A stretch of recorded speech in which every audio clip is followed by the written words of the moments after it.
What the hell, আপনি gas lighting করছেন কেন? কোনো গ্যাস দেয়া হবে না। হিউমার ট্যাবলেটের তুর্য ভাই এই গ্যাস লাইট দ্বারা কি বুঝিয়েছে? এটা কি সাধারণ কোনো গ্যাস লাইট? না। তাহলে মনোবিজ্ঞানের একটি বিষয় হচ্ছে গ্যাস লাইটিং।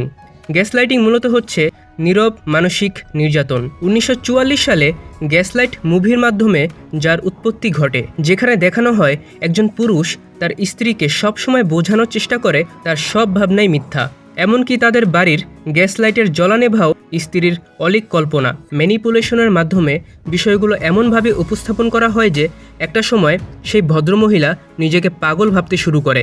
অতঃপর অর্থলোভী তার স্বামী তাকে পাগলাগারোতে পাঠিয়ে সমস্ত অর্থ সম্পদ আত্মসাৎ করে নেয়। গ্যাস লাইটিংকে ব্রেন ওয়াশের সাথেও তুলনা করা হয়। ধরুন কোনো একটি কাজ আপনি করেননি, কিন্তু আপনাকে ভাবতে বাধ্য করা হচ্ছে যে ওই কাজটি আপনিই করেছেন। একটা সময় আপনি নিজেই সেটা মেনে নিয়ে হতাশাগ্রস্ত হয়ে পড়ছেন।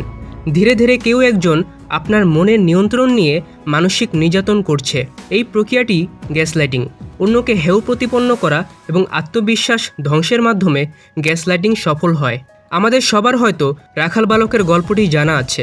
রাখাল বালক গ্রামে বাঘ আসার কথা বলে সবাইকে বিশ্বাস করানোর চেষ্টা করে, যাও এক প্রকার গ্যাসলাইটিং। গ্যাসলাইটিং ইচ্ছাকৃত বা অনিচ্ছাকৃত দুভাবেই হতে পারে। Slow and steady wins the race, এই প্রবাদটি গ্যাসলাইটারদের মূল মন্ত্র। তারা ধীরে ধীরে ভিকটিমের স্মৃতি, চিন্তাভাবনা, চারপাশে ঘটা বিভিন্ন ঘটনা সম্পর্কে প্রশ্নবিদ্ধ করে বিভ্রান্তিকর পরিস্থিতি সৃষ্টি করে। তাছাড়া আমরা অনেকে খুব কাছের বন্ধুবান্ধব অথবা বাবা মায়ের থেকেও বিভিন্নভাবে গ্যাসলাইটিংয়ের শিকার হই। যেমন, তোমাকে দিয়ে কিছুই হবে না, তুমি কম বোঝো, তুমি বোকা, ও ওইটা করে, অনেক টাকা ইনকাম করে, তুমি কি করলা, কিছুই করতে পারো না এখনও।